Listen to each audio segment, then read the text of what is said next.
नमस्कार, आदाब। Crime petrol Dastak में आप सभी दर्शकों का एक बार फिर से स्वागत है।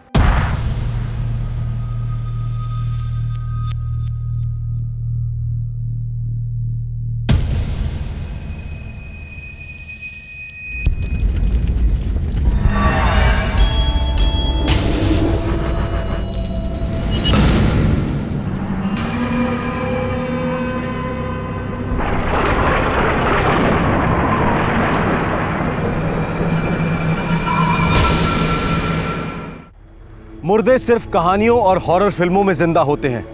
आप भूत प्रेत में विश्वास करें या ना करें, लेकिन भूतों वाली कहानियां सबके रोंगटे खड़े कर देती हैं। अहमदाबाद शहर में हाल ही में कुछ ऐसा ही हुआ। मौत खुद संदेशा देने पहुंच गई कि काश मैंने जुर्म की दस्तक वक्त पर सुनी होती। जुलाई 2011, अहमदाबाद।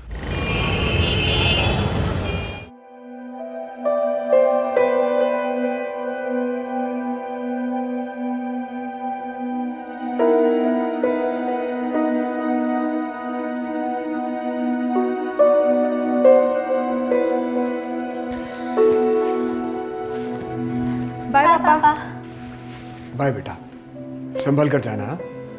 अरे मनीषा, बिजली का बिल भरना है, भूलना नहीं। हाँ हाँ बा, नहीं भूलूंगी।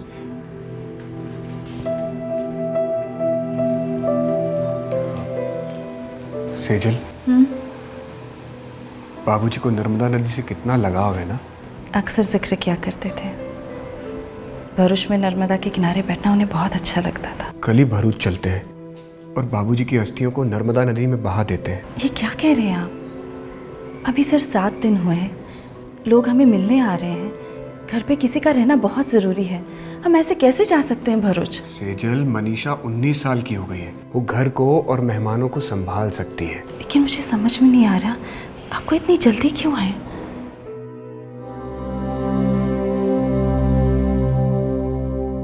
मुझे अच्छा नहीं लग रहा कि बाबूजी की अस्थियां अब तक घर में पड़ी हैं। ऐसा लग रहा है जैसे बाबूजी मुझसे कह रहे कि बेटा मेरी अस्थियों को नर्मदा नदी में बहा दो, अभी बहा दो। एक और काम था। क्या? भरूच से मनीषा के लिए जो रिश्ता आया था, उस लड़के को भी देखाते हैं। क्या हो गया है आपको? अभी तक बाबूजी की अस्थियां नहीं बहाई हैं हमने। सेजल, वो रिश्ता बाबूजी लेकर आए थे, याद है ना? जैसा आपको ठीक लगे, लेकिन सुबह जल्दी निकलकर रात तक लौट आएंगे। बच्चियों को ऐसे अकेले घर पे रखना मुझे बहुत घबराहट होती है।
पापा, पापा आपने अच्छे से ढूंढा?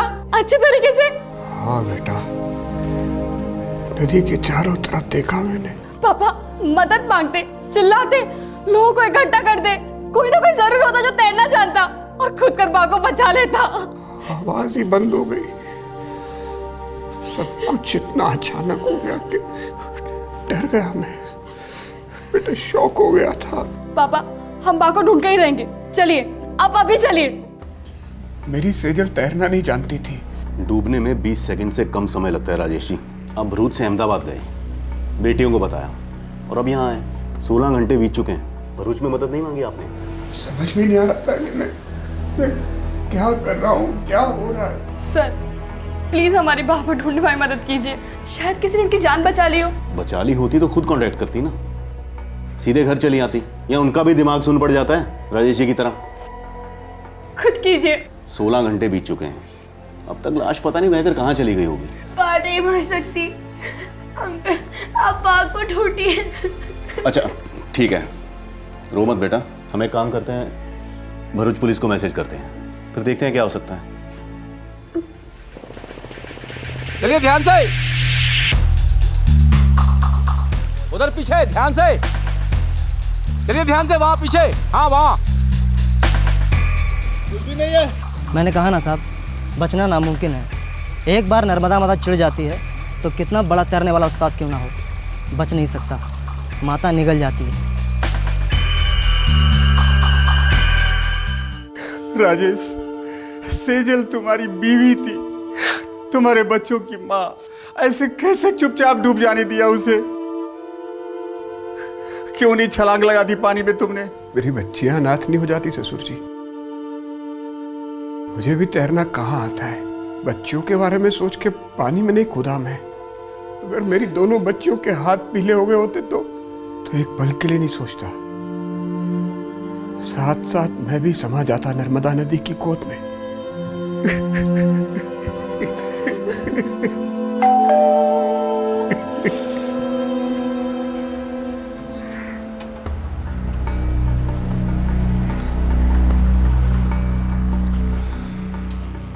हमारी टीम और गांव वालों ने ऊपर से नीचे तक 30 किलोमीटर तक ढूंढा, समंदर तक ढूंढा, लेकिन कुछ नहीं मिला।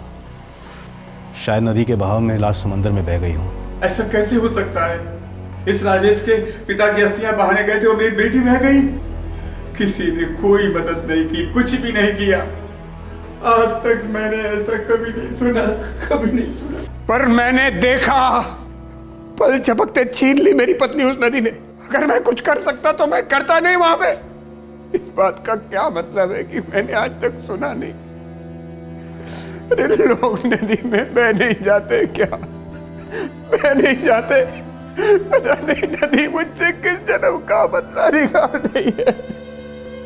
पता नहीं किस जन्म का बदला निकाल रही है। मुझे इस नदी वाले एंगल से बड़ी बू आ रही है। 7 दिन पहले राजेश के पिता का देहांत होता है और उसके अस्थियां बहाने के चक्कर में राजेश की बीवी नदी में बह जाती है। माना कि नदी बहुत गहरी है, लेकिन उससे भी गहरी साजिश है।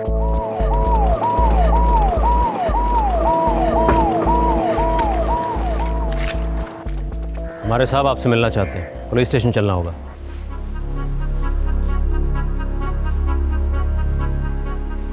तुम्हारे दादाजी कुछ दिन पहले गुजर गए। जी। मेडिकल रिपोर्ट कहती है हार्ट अटैक। जी। कोई दिल की बीमारी थी या कोई टेंशन? देखो मनीषा, तुम्हारी माँ का इस तरह से पानी में बह जाना गड़बड़ लग रहा है। वो भी दादाजी की मौत के ठीक 7 दिन बाद होना और भी गड़बड़ लग रहा है। ये बताओ कि दादाजी को हुआ क्या था? उनको बहुत ज्यादा गुस्सा आया था। अगर ये गंदगी जारी थी तो इस तरह गिड़गिड़ा के मुझे वापस बुलाने का क्या मतलब था राजेश? अरे कोई गंदगी वंदगी नहीं है, सब कुछ खत्म हो चुका है। शर्म करो राजेश। बिल्ली भी आंखें बंद करके दूध पीती ये सोचे कि उसे कोई नहीं देख रहा, लेकिन तुम्हारी तो आंखें खुली है ना। तुम अच्छी तरह जानते हो कि हमारी दोनों बेटियां जानती है तुम्हारे नाजायज संबंध है, फिर भी तुम मना करो। बुलाओ उन दोनों को, बुलाओ उनके सामने। बस बहुत हो गया। 1000 बार कह चुका हूं कि नमिता को बीच में मत घसीटा करो, मत घसीटा करो। उसके और मेरे बीच में कोई रिश्ता नहीं है। रिश्ता है और मैं ये साबित कर सकती हूँ। बस करो, हद हो गई। अरे कुत्ते बिल्ली की तरह।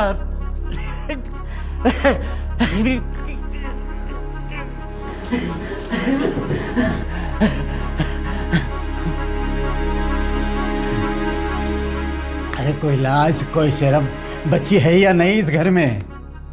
2 जवान बच्चियों को अच्छे संस्कार दिए जा रहे हैं। बाबूजी, अब आप शांति रखिए। चुप। अरे तूफान तुम खड़ा करते हो और शांति मैं रखूं? बेशर्म हो राजेश, बेशर्म हो तुम और बदनसीब हो। अरे अपनी खुश नसीबी पहचान नहीं पा रहे तुम। अरे इतनी अच्छी बीवी है तेरी, अरे 2 बच्चे हैं, तो क्या ढूंढने जाते हो बाहर तुम? जानवर है तू। हमने कभी तुम्हें गलत नहीं सिखाया। देखो राजेश, तुम दोनों ने लव मैरिज किया है। हमने कभी अड़चने आने दी है उसमें? सेजल के माताजी और बापूजी ने भी तुम्हें सहारा दिया है, सपोर्ट किया है, और आज तुम्हारे प्रेम कहानी का ये हशर है।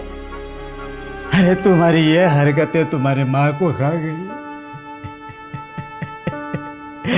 अब एक बार मुझे खा जाए तो तुम्हें सुकून मिलेगा। दादाजी पापा और पा का झगड़ा देख नहीं पाते थे। 1-2 दिन बाद फिर झगड़ा हुआ और उन्हें हार्ट अटैक आ गया। ये नमिता कौन है? पापा के साथ म्युनिसिपल ऑफिस में काम करती है, विधवा है। उसका और पापा का अफेयर था।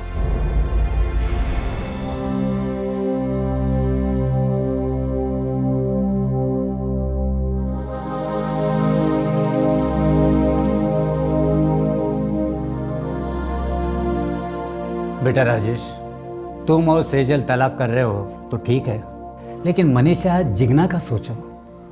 अरे वो दोनों बच्चियां शादी की इज्जत कर सकेंगे?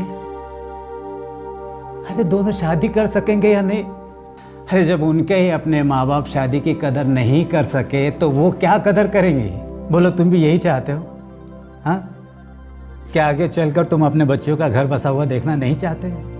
सेजल बेटा, तुम्हारे बाबूजी बहुत पते की बात कह रहे हैं। ईश्वर भाई, मैं आपकी बात से पूरी तरह सहमत हूँ। सब कुछ भुलाकर नए सिरे से शुरुआत करने में ही सबकी भलाई है। हाँ। मैंने तो आज तक कोई गलती नहीं की, लेकिन राजेश ने तो पाप किया है। फिर भी मैं उसे माफ करने को तैयार हूँ। लेकिन क्या है, नमिता को भूल पाएंगे? दिल से बोलना राजेश, और सच बोलना। देखो राजेश बेटा, तुम ईश्वर भाई के इकलौते संतान हो और सेजल मेरी इकलौती बेटी है। ईश्वर भाई और मेरी जान दोनों बच्चियों में अटकी पड़ी है। हमारे लिए, इन बच्चियों के लिए और अपने पुराने प्यार के खातिर बेटा, एक बार एक दूसरे को मौका और दे दो।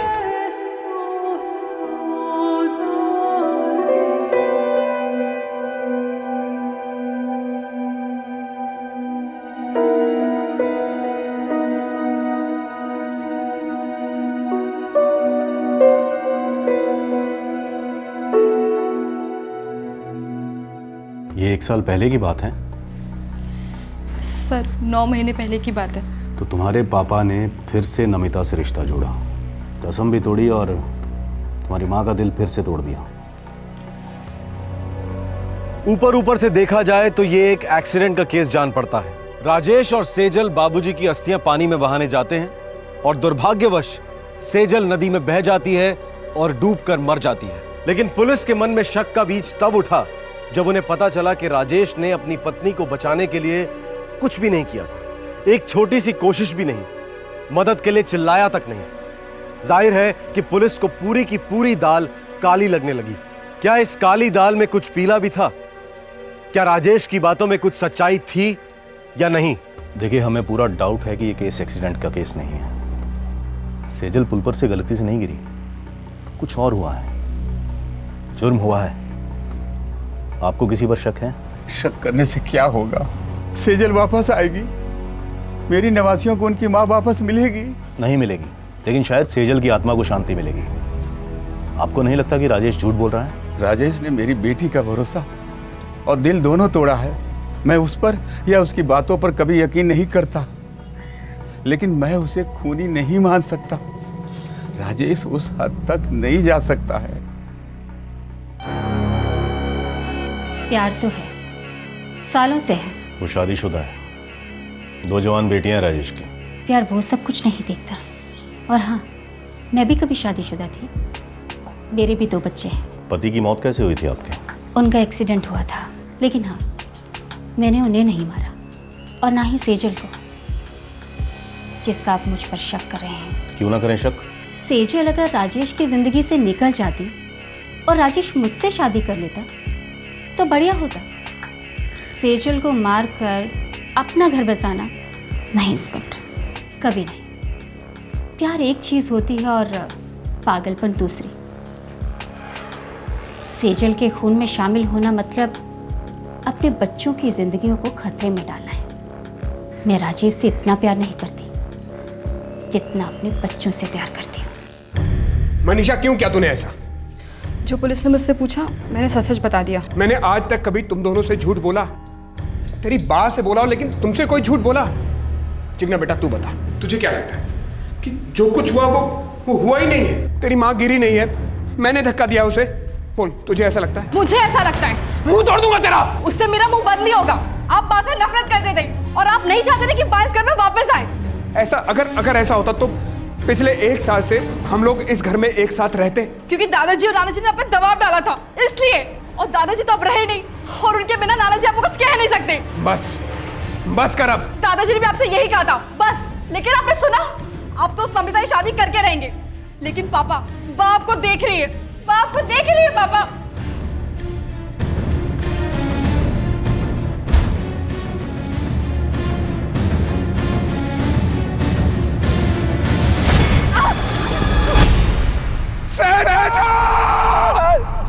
सेजल के नर्मदा नदी में गिरकर बह जाने की बात को 2 दिन बीत चुके थे। पुलिस की सारी तहकीकात सिर्फ राजेश की तरफ इशारा कर रही थी। पुलिस के पास कोई ठोस सबूत या चश्मदीद गवाह नहीं था यह साबित करने के लिए कि यह एक्सीडेंट नहीं, हत्या थी। ऐसा लग रहा था कि इस केस की सच्चाई को राजेश के अलावा और कोई नहीं जानता था, पर ऐसा नहीं था। सेजल की सच्चाई से एक शख्स और वाकिफ था, लेकिन कौन था यह शख्स?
सेजल, तुम कैसे?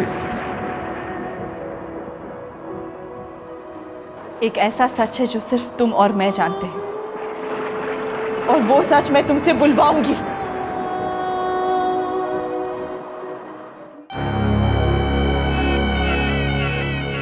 मैंने झूठ बोला, मैंने सबसे झूठ बोला।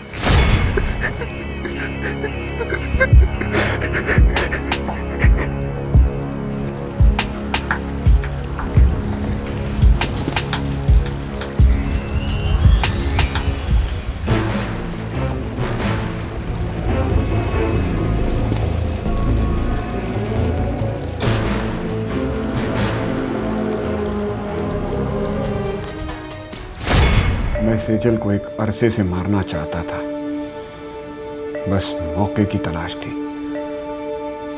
मौका मिलते ही मैंने सारी प्लानिंग कर ली। मुझे मालूम था कि सेजल को तैरना नहीं आता है, इसलिए उसके बचने का तो कोई चांस ही नहीं था। बाबूजी के जाने के बाद मैंने सोचा कि बस बहुत हो गया शादी का नाटक। मुझे नहीं बनना है शादीशुदा जिंदगी का आदर्श पति। शादी का मतलब तो मन और दिल का मिलन होता है। लेकिन सेजल मेरे गले से बंधी हुई पत्थर थी, बोझ थी वो। मैं अपनी दोनों बच्चियों से बहुत प्यार करता हूं, लेकिन मुझे अपनी जिंदगी जीनी थी और मेरे ससुर जी ऐसा कभी नहीं होने देते। इसलिए मैंने सेजल को हमेशा के लिए अपनी जिंदगी से अलग कर दिया।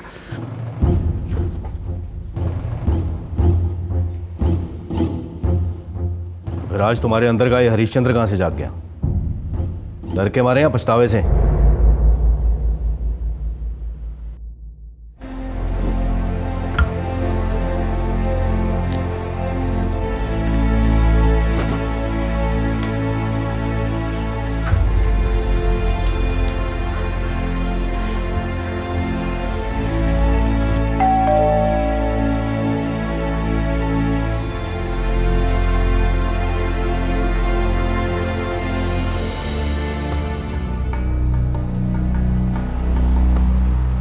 सेजल जी, आखिर आप मौत को मात देकर वापस कैसे लौटी? मुझे वापस भेजा गया, सच बताने। वापस भेजा गया? किसने भेजा? मेरी मौत ने।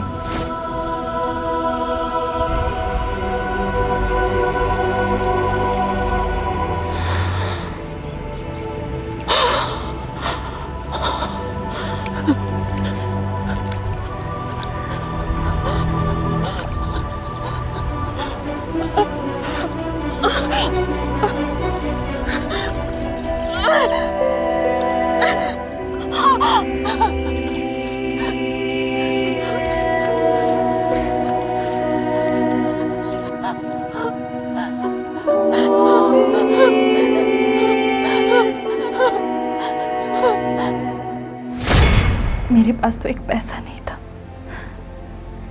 फिर एक आदमी मिला जैसे भगवान ने भेजा। उसी ने मुझे अहमदाबाद छोड़ा। ऐसा केस ना कभी सुना ना कभी देखा। खैर, आज देख भी लिया और सुन भी लिया, लेकिन हम सबको खुशी है कि आप ठीक ठाक वापस आ गई। पर राजेश को तो बिल्कुल भी नहीं है। उसे तो अब हम अंदर डालेंगे, अटेम्प्ट टू मर्डर के केस में। बस आपको थाने आकर एक बार रिपोर्ट दर्ज करवानी होगी।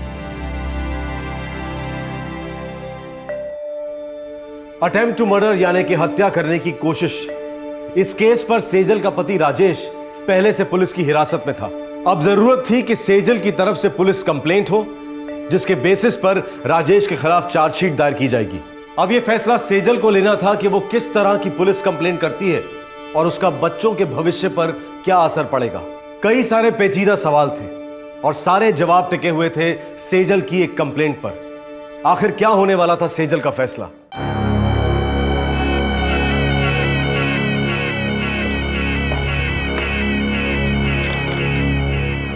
तुम जा सकते हो। सुना नहीं? तुम जा सकते हो, तुम्हारी रिहाई हो गई है।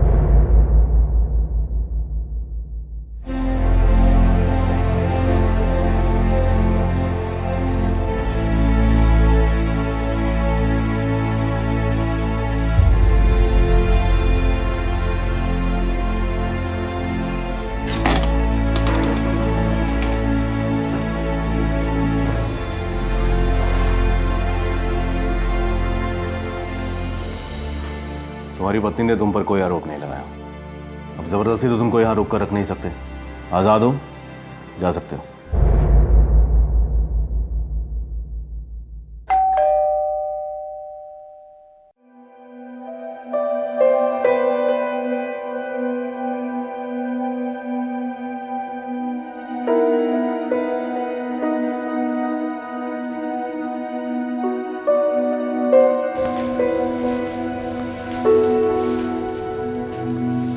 सेजल, तुमने मेरी इतनी बड़ी गलती को माफ कर दिया?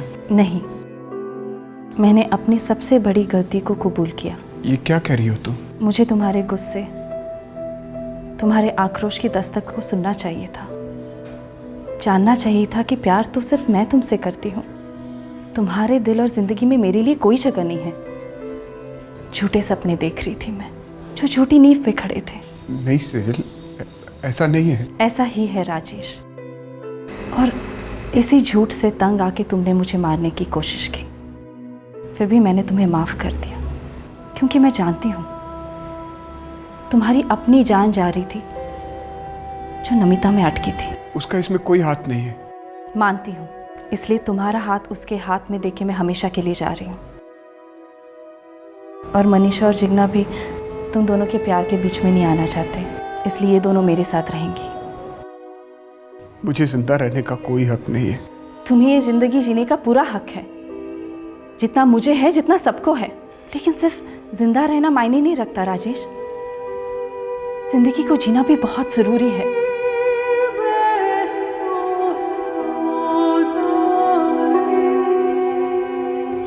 बाबूजी, मुझे माफ कर दीजिए।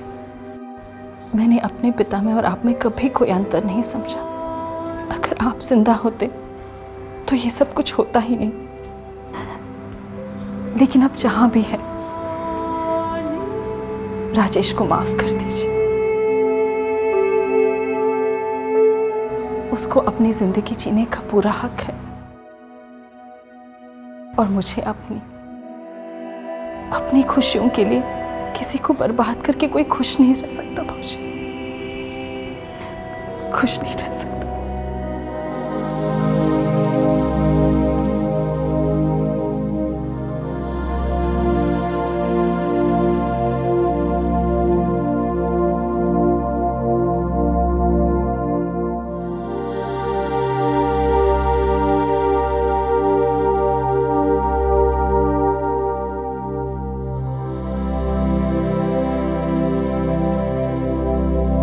नमस्कार, आदाब।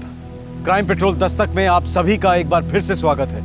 गू खाओ सालो, गू खाओ। गुज्जर बिरादरी की नाक कटा दी और सारी दुनिया तमाशा देखती रही। जवान नस्ल के सामने मजाक बना के रख दिया। अरे तुम लोगों को तो हिजड़ों की टोली में भी जगह नहीं मिलेगी। थू है तुम लोगों पे, थू।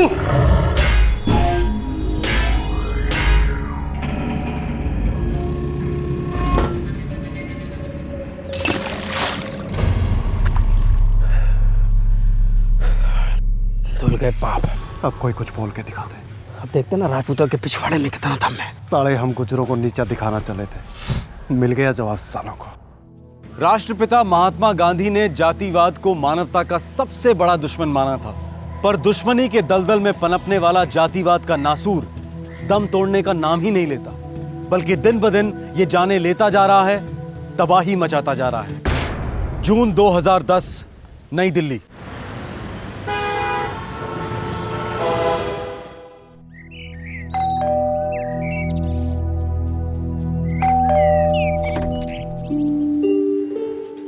तुम दोनों ना फोन ना कुछ, बस ऐसे ही टपक पड़ी महारानियां। हाँ, आ जाओ।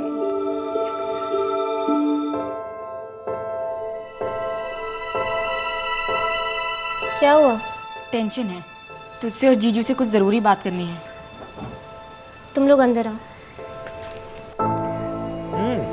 हाँ ना, समझा ठंडा हो रहेगा। जीजू, एक बात बतानी थी। हाँ बोल। दरअसल खुशी और विवेक ने छुप के शादी कर ली है। Very nice. फिर क्या बात है, तुम लोगों ने छुप के शादी भी कर ली, जिस तरीके से मल्लिका और मैंने की थी। और याद है रोमा, तुमने हमारी कितनी मदद की थी। एक्चुअली ये दोनों ना तुमसे कुछ मदद मांगने आए हैं। हाँ तो बोलना, इसमें शर्माने वाली क्या बात है। ये हम प्यार करने वालों की बिरादरी ना एक दूसरे की मदद पे टिकी है। मैं मुंबई जाना चाहती हूँ, मॉडलिंग करना है। विवेक तो अभी बिजी है, वो साथ नहीं आ सकता है, लेकिन मैं अकेले चली जाऊंगी। बस आप। हाँ तो ठीक है ना, टेंशन क्यों ले रही है। मेरे ऑफिस का कुलीग है उधर, मैं उसे फोन कर दूंगा, वो वहाँ पे सब बंदोबस्त कर देगा। और हाँ, पीछे से तेरे उस विवेक को ही पार्सल कर देंगे। आज टिफिन में तुम्हारी फेवरेट पालक पनीर रखी है।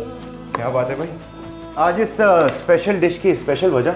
सिर्फ 5,000 रुपये चाहिए। क्या जान सकता हूँ मैं कि शॉपिंग किस चीज़ की हो रही है? शिमला के 2 टिकट्स और होटल रूम्स। शिमला? शिमला कौन जा रहा है भाई? हम दोनों।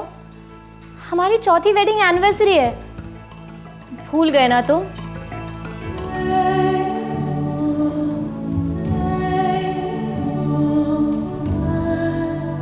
तुमने इसे सोच भी कैसे लिया कि मैं वो दिन कभी भूल भी सकता हूँ? मैंने कभी सोचा भी नहीं था कि हम लोगों की शादी हो पाएगी। लेकिन मुझे पूरा विश्वास था, कभी कोई डाउट नहीं था। अब तुम ये सोचना समझना मुझ पे छोड़ो और अपनी चेकबुक भी। चेकबुक? ठीक है। और मैं? तुम्हें तो शिमला ले जा रही हूँ ना। अरे रे रे रे रे रे। अच्छा बताओ कि शिमला में मेरे साथ ऐसा स्पेशल क्या करोगी? वो तो मैं शिमला जाके ही बताऊंगी। तो ठीक है, जो भी करना कुछ ऐसा स्पेशल करना कि जब हम 5वीं बार शिमला जाए ना, 2 लोग नहीं 3 लोग शिमला जाए। तुम, मैं और हमारी जूनियर मलिका। जाओ। और 25वीं सालगिरह पे भी हम शिमला ही जाएंगे, अगर जिंदा रहे तो। जीत प्लीज ऐसा मत बोलो। अच्छा ठीक है बाबा, मैं तो मजाक कर रहा था। ऑफिस के लिए देर हो रही है, मैं चेकबुक टेबल पे रख देता हूँ, तुम जाके शॉपिंग कर लेना। ओके?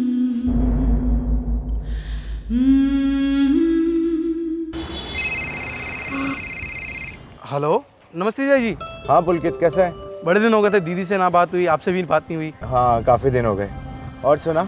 जी जी, आपसे ना एक हेल्प चाहिए थी, आके मिल सकता हूँ क्या अभी? हाँ जी जी, थोड़ा अर्जेंट है। तो एक काम कर, ऑफिस आ जा। जीजा जी, मैं ना अशोक विहार फेज 2 में हूँ। तो वो तो मेरे ऑफिस के रास्ते में पड़ता है। हाँ जी जी। तो एक काम कर, वहीं वेट कर, मैं तुझे जाके पिक करता हूँ। मैं वेट कर रहा हूँ आपका।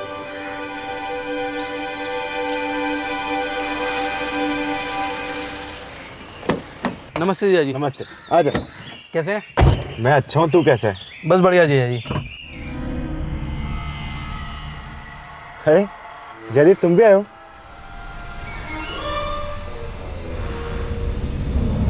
पुलकित, तो क्या कर रहे हो यार? ठोक दे कुत्ते को।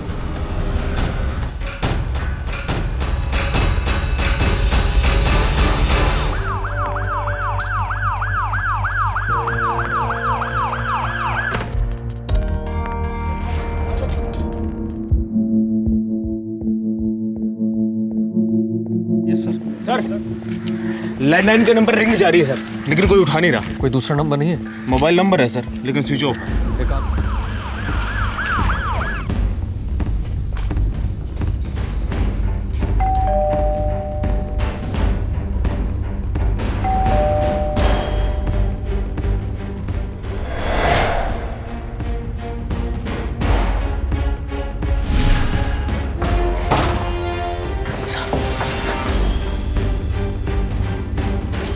चेक करो यार। जी सर।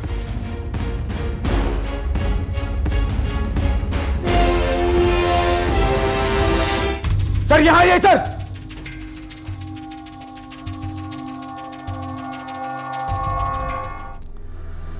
दोनों गोलियां नजदीक से चलाई गई और दोनों की मौतें भी तुरंत हुई, ऑन द स्पॉट। दोनों गोलियां एक ही बंदूक से चली होंगी? बिल्कुल, ना कोई झड़प, ना कोई मारपीट, ना ही रंजीत की तरफ से और ना ही मिसेज रंजीत की तरफ से। तब तो ये चोरी का मामला नहीं लगता है, कातिल इन दोनों को जानता था। वैसे क्या टाइम डिफरेंस रहा होगा इन दोनों की मौतों में? यही कोई आधे घंटे 40 मिनट। रंजीत की बॉडी जिस कार से मिली है, वहां से रंजीत का घर भी आधा घंटा की दूरी पर है। सर, रणजीत और मल्लिका दोनों वजीरपुर के रहने वाले हैं। इन दोनों की फैमिली को इन्फॉर्म कर दिया है, बस बॉडी क्लेम करने आते ही होंगे।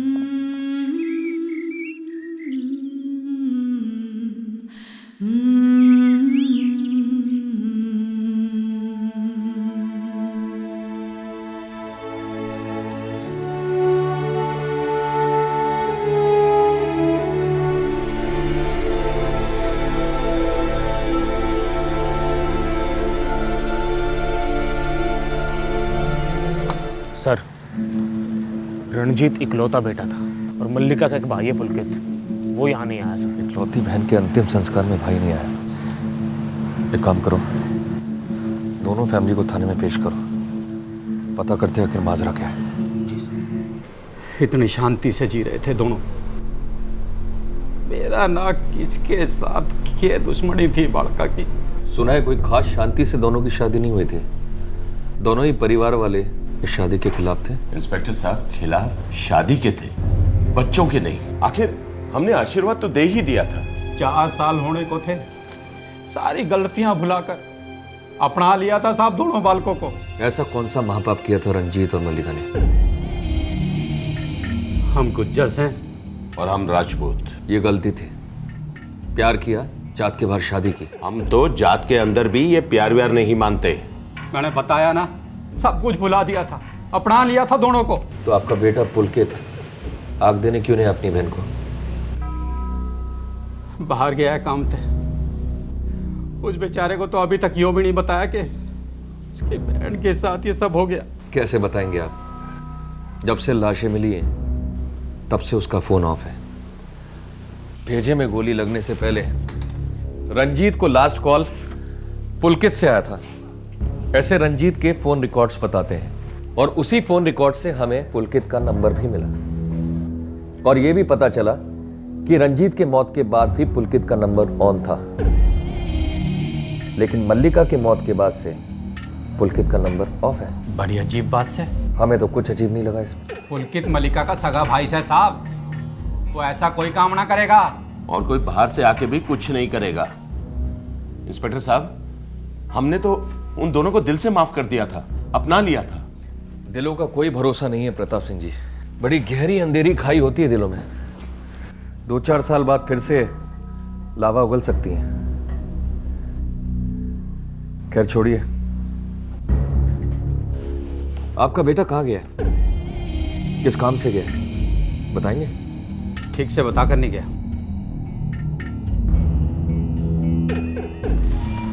सर, मल्लिका के फोन रिकॉर्ड चेक किए सर। इसमें आखिरी नंबर उसकी चचेरी बहन रोमा का है सर। रोमा कहाँ रहती है? सर वो दिल्ली में रहती थी, लेकिन उसका फोन बंद है सर। उसके घर गए थे? लेकिन ताला बंद है सर। उसके साथ और कोई रहता है? वो अकेली रहती थी दिल्ली में।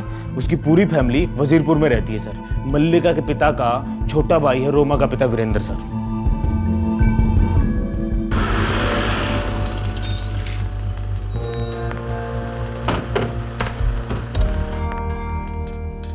देख इंस्पेक्टर, मैं शमशान ना आया था क्योंकि मैं मंडप पे भी ना गया था। मैं उस शादी के सख्त खिलाफ था और आज भी खिलाफ हूं। जात के खातिर? जात के अलावा है के? हाँ? अरे गुज्जर बिरादरी की छोरी राजपूता के घर चली गई, इसका मतलब आपके समझोगे? मैं सिर्फ कानून की भाषा समझता हूं वीरेंद्र जी, और इस देश का कानून जातिवाद को जुर्म मानता है।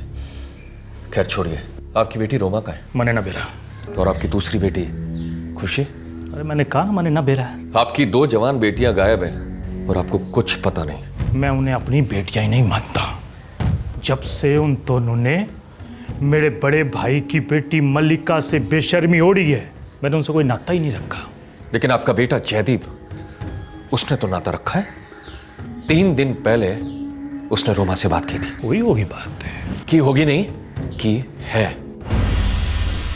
जयदीप कहाँ है? खुद ही ढूंढ ले। अच्छा, हम उसे खुद ही ढूंढ लेते हैं, लेकिन एक बात याद रखना, छुपने वाले को हम अपने तरीके से ढूंढते हैं। फिर मेरे सामने आकर रोइएगा मत। राम राम। चल राजदीप। बड़ा पेचीदा मामला है। रंजीत और मल्लिका के माँ बाप ने शादी को स्वीकार लिया, लेकिन मल्लिका का चाचा वीरेंद्र, इसने जहर नहीं थूका। और सर मल्लिका का भाई पुलकित और रोमा का भाई जयदीप दोनों लापता। रोमा का भी कोई कांटेक्ट नहीं। अजीब फैमिली ड्रामा है। जात के बाहर शादी हुई, अब 4 साल बाद इस बात को कुरेदने का क्या मतलब? मुझे तो लगता कि रोमा कुछ ना कुछ तो जानती होगी, तभी उसे गायब किया गया है। तुम एक काम करो दीवान, वजीरपुर को तुम अच्छी तरह छान डालो। रोमा, रंजीत और मल्लिका, इन सब की कहानी का हर पन्ना छाप दो, क्योंकि इन्हीं पन्नों से हमें इस केस का सुराग मिलेगा।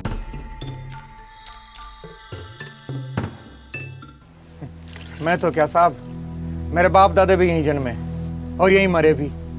मैं भी यहीं मरूंगा साहब। मरे तो थारे गांव वाले हैं। रणजीत और मल्लिका दिल्ली में मरे हैं दोनों के दोनों। और वो भी बड़ी जवानी में। जवानी तो जड़ है साहब, हम वक्त बड़ी कमीनी चीज है, बलवा करा देती है, नहीं तो यूं अपनी बिरादरी के बाहर जाके कोई ब्याह करता। इसी भी क्या दुश्मनी होगी जात पात की?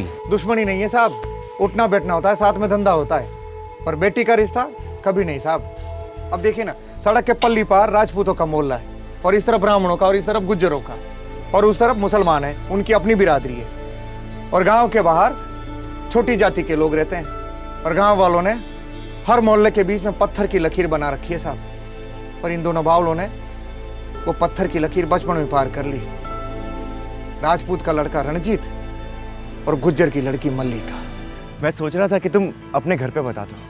ना बाबा, पहले तुम अपने घर पे बताओगे, जिससे कि तुम्हारे घर वाले आए मेरा हाथ मांगने। हाँ, तुम जानती हो ना, उससे पहले मेरे हाथ पांव काट के डाल देंगे। हाँ, और मेरी तो बड़ी आरती उतारेंगे। ना बाबा, अगर बाबा को पता चला ना तो बस वो तो मेरी जबान ही काट देंगे। अरे बावलों, पढ़े लिखे हो ना, इतना तो जानते होंगे कि तेल और पानी एक ना हो सके है।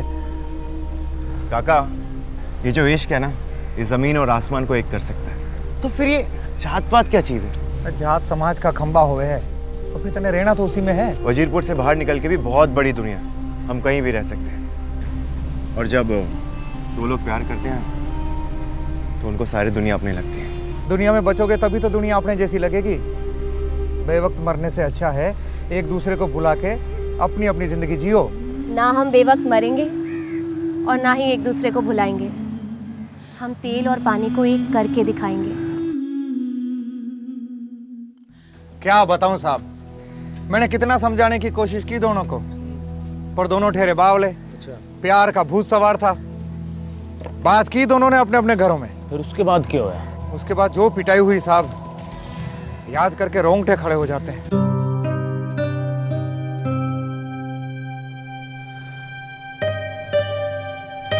ये तुम्हारी आखिरी चाय है, इसके पैसे भी मत देना और चलते बनना। अरे देख क्या रहे हो बावलों, तुम्हें यहाँ मेरी दुकान पर किसी ने बैठे देख लिया तो तुम्हारे साथ साथ मुझे भी जिंदा जला देगा। खत्म कर लो चाय और खत्म कर लो किस्सा और चलते बनो।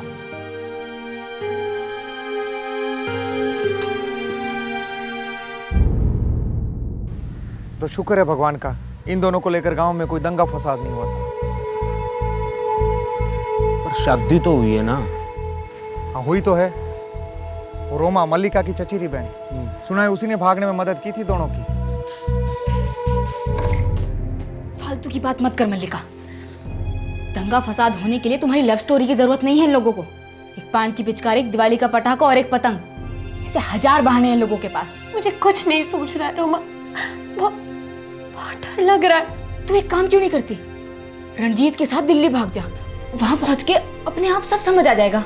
नहीं, वो लोग हमें ढूंढ लेंगे, और फिर अगर उन्हें रंजीत को कुछ। दिल्ली कोई दूध भात थोड़ी है जो ढूंढ लेंगे। और अगर रंजीत की इतनी फिक्र है ना तो कर ले किसी जात वाले से शादी। मैं रंजीत के साथ भाग के उससे शादी कर लूंगी। सुन, ज्यादा सोच मत, इतनी आगे तक आ गई है, अब पीछे मुड़ने का सवाल ही नहीं उठता। एक ही जिंदगी है, वापस नहीं आने वाली।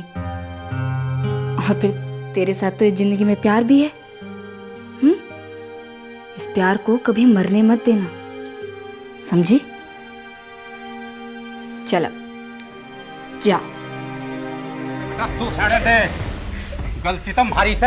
ये कांड होने से पहले ही कुछ कर दिया होता ना तो ये दिन ना देखना पड़ता। अब भी कुछ ना बिगड़ा भाई साहब, सवा लाख का खोद डालेंगे, बच के जाएंगे किद। तू रहने दे वीरू। ना, अब तो ना छोड़ूंगा। अब गुजरा की छोड़ी राजपूत के घर में ना जाएगी। आप बस नरम ना पड़ो, मैं इसकी खाल उधेड़ दूंगा। सर, रोमा को बहुत टॉर्चर किया गया, किंतु उसने मुंह ना खोला। और दिल्ली में रंजीत और मल्लिका ने जाकर शादी कर ली और उसके घर वाले भी राजी हो गए। नहीं सर, गजेंद्र का भाई वीरेंद्र इस शादी तक कभी भी राजी नहीं था, आशीर्वाद देने तक नहीं आया। पूरा का पूरा इल्जाम रोमा पर डाल रहा है, इसीलिए रोमा अपना घर छोड़कर दिल्ली में जाकर बस गई। यार मेरी एक बात समझ में नहीं आती, जब सब कुछ सेटल हो गया था तो 4 साल बाद ये वापस से दुश्मनी आने का क्या मतलब? कुछ तो है। कुछ नहीं सर, बहुत कुछ है। रोमा की छोटी बहन खुशी यानी वीरेंद्र की छोटी बेटी, उसको भी किसी दूसरी जात के लड़के के साथ प्रेम हो गया है। दरअसल खुशी और विवेक ने छुप के शादी कर ली है। ओह, इसलिए रोमा को जिम्मेदार ठहराया जा रहा है। क्या हुआ था रोमा के साथ? कहां थी वो और किस हाल में थी? पुलिस ने इस बहादुर लड़की की तलाश में पूरी ताकत लगा दी।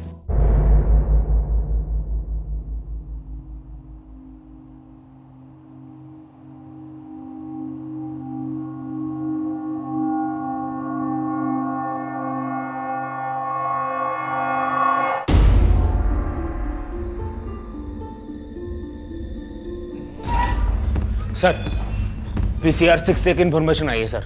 एक लाश मिली है जिसकी सूरत बिल्कुल रोमा से मिलती है सर।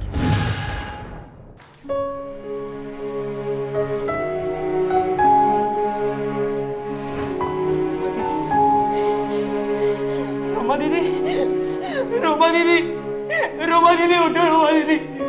बेटा, रोमा दीदी उठो ना। नहीं बेटा, इधर आ बेटा। उठो दीदी, दीदी, दीदी। मौत उसी तरह हुई जैसे रंजीत और मल्लिका की हुई थी, गोली सर के आर पार। एक ही बंदूक से? एक ही बंदूक से। बॉडी डिकम्पोजिशन की वजह से अनुमान लगाया जा सकता है कि ये मौत लगभग 48 से 50 घंटे पहले हुई थी। यानी 2 दिन पहले? यस सर, मल्लिका और रणजीत का कत्ल भी 2 दिन पहले ही हुआ था। बेटा, तुम्हारे भाई जयदीप और ताऊ के लड़के पुलकित ने मिलकर रंजीत, मल्लिका और रोमा का खून किया है।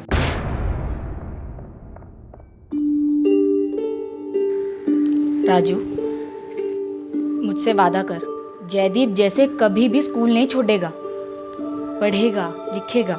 जी दीदी, प्रॉमिस। और औरतों से तमीज से पेश आएगा, कभी हाथ नहीं उठाएगा। नहीं पता, नहीं पता। जी दीदी, जयदीप भाई जैसे कभी हाथ नहीं उठाऊंगा।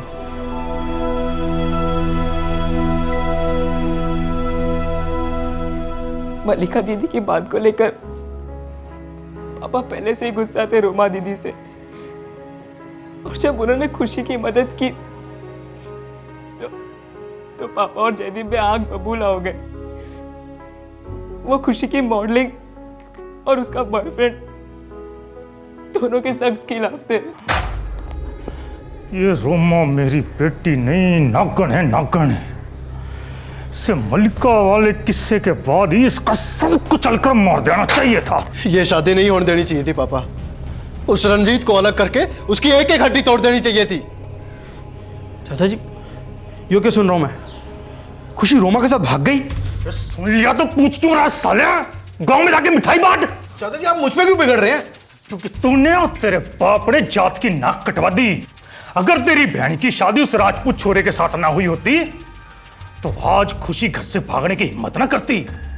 तुम लोग नरम पड़ गए उस वक्त, इसलिए गांव की हर दूसरी छोरी हीरोइन बनने चली है। चाचा जी, मने माफ कर दो। मैं भी मल्लिका दीदी की शादी के सख्त खिलाफ था, पर क्या करता, ये बाबू नरम पड़ गया तो मैंने तो चुप बैठना ही पड़ रहा। तो अब भी चुप रहना। हाथ में चूड़ियां पहन लो, घाघरे सिलवा लो दोनों, और जाके बिरादरी के ताने सुनो, और जब तक ती लगा लो कि हम नामर्द हैं, अपनी जाति का सौदा करने वाले। आओ आओ, हम अपनी मां बहन के दल्ले दल्ले। और ये आंखें मत दिखाओ, जाके किसी नौटंकी में दिखाना, समझे? और जब तक इस जात पे लगा कलंक नहीं धुल जाता तब तक तुम्हारे पाप नहीं धुलेंगे। चल। मैं रोमा दीदी और खुशी दोनों को सब बताना चाहता था कि क्या हो रहा है, पर उन दोनों ने अपने नंबर चेंज कर लिए थे। तो तुमने मल्लिका को फोन क्यों नहीं किया? सर, मेरा मल्लिका दीदी से 4 साल से कोई कांटेक्ट नहीं है। मेरे पास कोई नंबर्स नहीं थे सर। होते तो आज ये दिन नहीं देखना पड़ता सर। मैं जान कर भी कुछ नहीं कर सका सर, कुछ नहीं। मैं बहुत डरा हुआ था सर। सब खत्म हो गया। एक काम करो दीवान। जी सर। पुलकित और जयदीप के फोटोग्राफ्स सारे देश भर में फ्लैश कर दो। न्यूज चैनल, अखबार, इंटरनेट, सब जगह, खास करके दिल्ली, यूपी, राजस्थान और हिमाचल। उनके पिछवाड़ों पर ऐसी आग लगाओ कि भागकर हमारे हाथ लग जाए।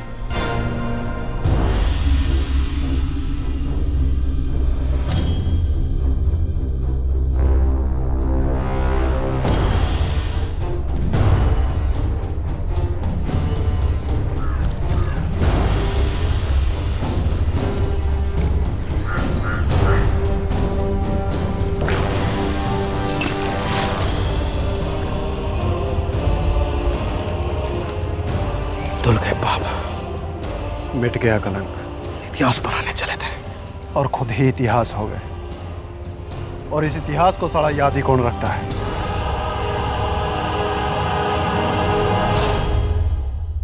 इन दो हत्यारों की बातों से खून खौलता जरूर है, लेकिन इनकी बातों में एक सच्चाई तो थी कि हम सब जातिवाद के खूंखार इतिहास को पलक झपकते ही भुला देते हैं। इन दोनों ने उस इतिहास के पन्नों पर एक और अध्याय जोड़ दिया, पिछड़ेपन का एक और खंबा गाड़ दिया। शिमला में मेरे साथ ऐसा स्पेशल क्या करोगी? वो तो मैं शिमला जाके ही बताऊंगी। तो ठीक है, जो भी करना कुछ ऐसा स्पेशल करना कि जब हम 5वीं बार शिमला जाए ना, 2 लोग नहीं 3 लोग शिमला जाए। तुम, मैं और हमारी जूनियर मल्लिका। अगर मल्लिका और रंजीत की जान बच गई होती तो उनके होने वाले बच्चे इतिहास रचते। वो ना गुज्जर होते ना राजपूत, वो बस इंसान होते जो सभी इंसानों को एक मानते। पर सच्चाई ये है कि वो इस दुनिया में आएंगे ही नहीं, क्योंकि मोहब्बत की हत्या कर दी गई थी। सर, आपके बेटे और भतीजे ने आपकी बहनों और बहनोइयों का मर्डर कर दिया। आपको कोई शर्म? पर भाई शर्म तो नहीं आनी चाहिए जिन्होंने अपनी जात की नाक कटवा दी। तो आप इस हत्या का समर्थन करते हैं? देख भाई, तेरा कानून चाहे इसे हत्या कहता हो, पर मैं इसे धर्म युद्ध कहूंगा। गोत्र की पवित्रता और जात की मर्यादा के लिए दोनों लड़कों ने अपने आप को नौछावर कर दिया। चल भाई, तेरा कानून चाहे जो मर्जी सजा दे, मैं ना डरता। पर एक बात याद कर लो, ये युद्ध कभी खत्म ना होगा। आने वाली पीढ़ियां मुझसे, जयदीप और पुलकित से हमेशा प्रोत्साहित होती रहेंगी। और भाई जो कुछ भी हुआ है सब ऊपर वाले की मर्जी से हुआ है। उसके दरबार में हमने कोई पाप ना किया। मैंने कहा सब धर्मयुद्ध है, कोई पाप ना है, कोई पाप ना किया हमने। सब धर्मयुद्ध है, आने वाली पीढ़ियां याद रखेंगी हमारी कुर्बानी को।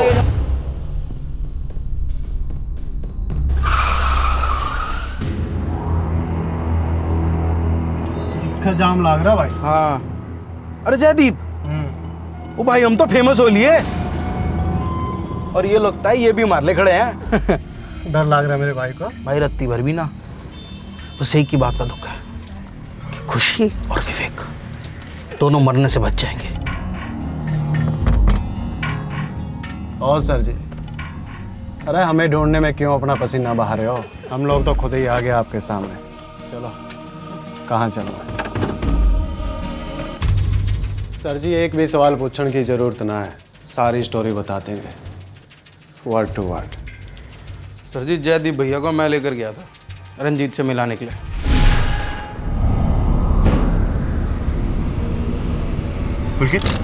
ठोक दे कुत्ते को। वहां से सीधा हम रंजीत के घर गए थे। दीदी, पापा को बड़ा बुरा लग रहा है रोमा और खुशी के साथ झगड़ा करके। बहुत दुखी है वो, खाना पीना सब कुछ छोड़ दिया उन्होंने। कह रहे थे कि बस बेटियों को अपने घर ले आओ, उन्हें सब कुछ मंजूर है। बस दीदी, आप लोग घर चलिए दीदी। अरे तो ये तो बहुत खुशी की बात है। रोमा सुनेगी तो उसे कितना अच्छा लगेगा। मैं उसे अभी फोन करती हूँ।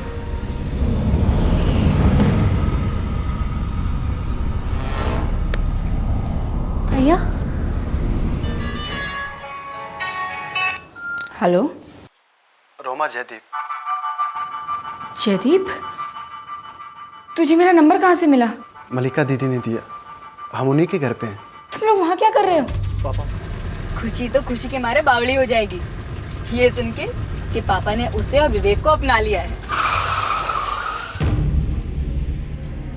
क्या बात है जयदीप? पुलकित, जयदीप, बस खुशी और विवेक रह गए। रह गए? किस चीज से रह गए? आप तो जानते हैं ना सर जी, लेकिन फिर भी बता देते। वो दोनों रह गए मरने से, हमारे हाथों। और हम रह गए उनके सर में गोली मारने से। तुम दोनों को थोड़ा सा भी बुरा नहीं लग रहा? लग रहा है ना सर जी, बहुत बुरा लग रहा है। मर जाते तो सुकून मिलता। हमारी इज्जत का सवाल था, बस यो ही एक कसर रह गई। तुम लोगों की सगी बहन थी, तुम लोगों को राखी बांधती थी, तुम लोगों से रक्षा की उम्मीद रखती थी। अरे उम्मीद तो हम भी रखते थे, पर जात की रक्षा कौन करता? क्या जात, क्या समाज, क्या इज्जत? हाँ? तुम लोगों की सिर्फ एक ही जात है और वो है अपराधी की जात। और तुम लोगों की इज्जत तुम दोनों की अब फांसी के फंदे पर लटकेगी। ओ सर जी, मुकदमा तो चलने दीजिए, फिर देखते हैं हमारी जात से कौन टक्कर लेता है। अरे 6 राज्यों की सरकार हमारी वोट की भीख के सहारे टिकी है। वोट बैठेंगे तो सरकारें बैठ जाएंगी। दीवान ले जा इन लोगों मेरे सामने से, वरना इन कीड़ों में तेरी गोली डालूंगा। ले जा।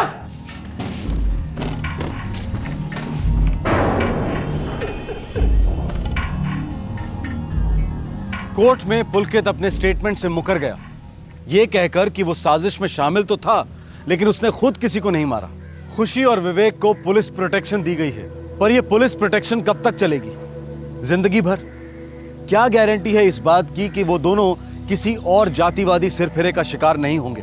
हमारे देश का संविधान और कानून बिना दो राय के जातिवाद और इस तरह की हत्याओं का हर तरीके से खंडन करता है। फिर हमारे पॉलिटिशियंस और प्रशासन इस तरह की लाचारी का प्रदर्शन क्यों करते हैं? और कितने मासूम लोगों की हत्याओं को नजरअंदाज करेगी ये वोट बैंक पॉलिटिक्स? सामाजिक सुधार और एजुकेशन तो चाहिए ही चाहिए, लेकिन उससे भी ज्यादा जरूरी है एक लोहे का हाथ जो जातिवाद के जहरीले सांप के फन को उठने ही ना दे। आपसे फिर मुलाकात होगी, अपना ख्याल रखें, सुरक्षित रहें। जय हिंद। इस तरह के और भी एपिसोड देखने के लिए हमारे चैनल को सब्सक्राइब करें और बेल आइकन दबाना ना भूलें।